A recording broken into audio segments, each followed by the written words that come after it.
So this is my video of a half-truncated cube that I made. This is actually the first cube modification I did, and actually turned out really decent given that it was my first try and what I had on hand.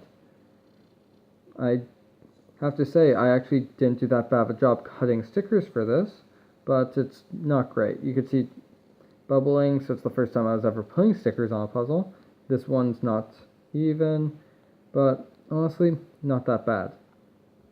Now, if you're wondering what a half-truncated cube is, it's a 3x3 where you cut down half the corners. Just like this one. So, it does turn just like a 3x3. So there's nothing new there. As you can see, sorry about this, it's a Rubik's brand, so of course it's terrible. It does have an interesting checkerboard. You can see a checker across here, but you can't really see it on these faces. Now, what I ended up doing with the color scheme for this is I did standard color scheme. However, I did not use white or yellow on these faces. What I decided to go with was red, then green, then orange, then blue.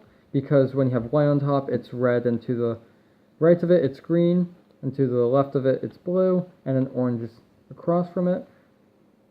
But I also did it where it's not directly touching the actual red face. It's the one here. It's not the one here, it's the next one over. And then same thing for orange, it's not the one here, it's the next one over.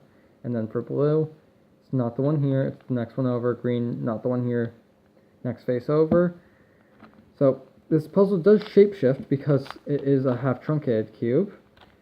Doesn't really affect the solving too much. It actually is an easier puzzle. I have no idea why I just did. And there we go. Is an easier solve because half of the corners don't have orientation. So you could kind of just use this as a buffering piece when rotating your corners.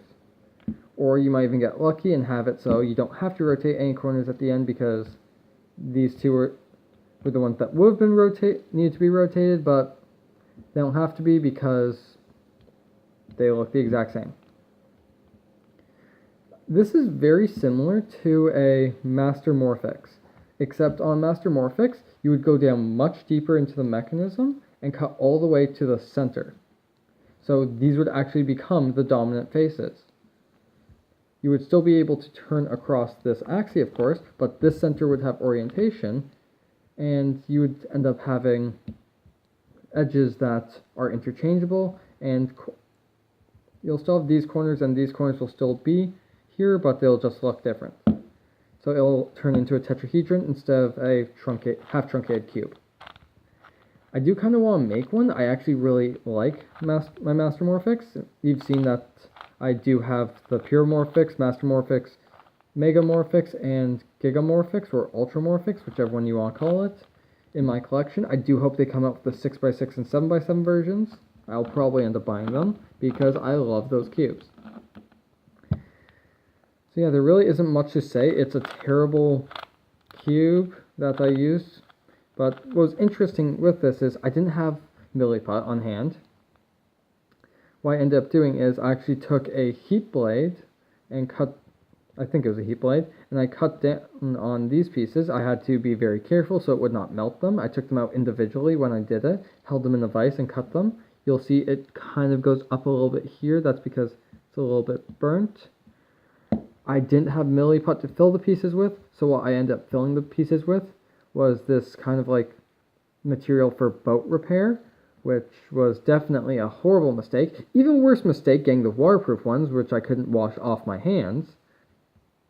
And also something about these pieces is they don't, I think it's the corners, don't have, they're not a full cubic piece.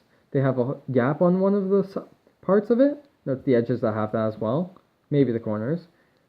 So gap on one. No, it's just the edges. Yeah, there's a gap on one of the, either here or there, so you can't really just fill the piece and stuff in as much stuff as you want, because this is open since you just cut it, and that's open, so Very, very tricky, very tedious, and very annoying process. So I'm so happy that Milliput's actually a thing. And that's really pretty much it to say about this cube. I really didn't do much else with it. I just cut them down, filled them, and, spray paint stickered. That's all I really have to say. I do recommend trying this. It's an extremely simple modification, and it can actually get you into modding, so that's all I really have to say about this. Let me know what you think, and see you guys later.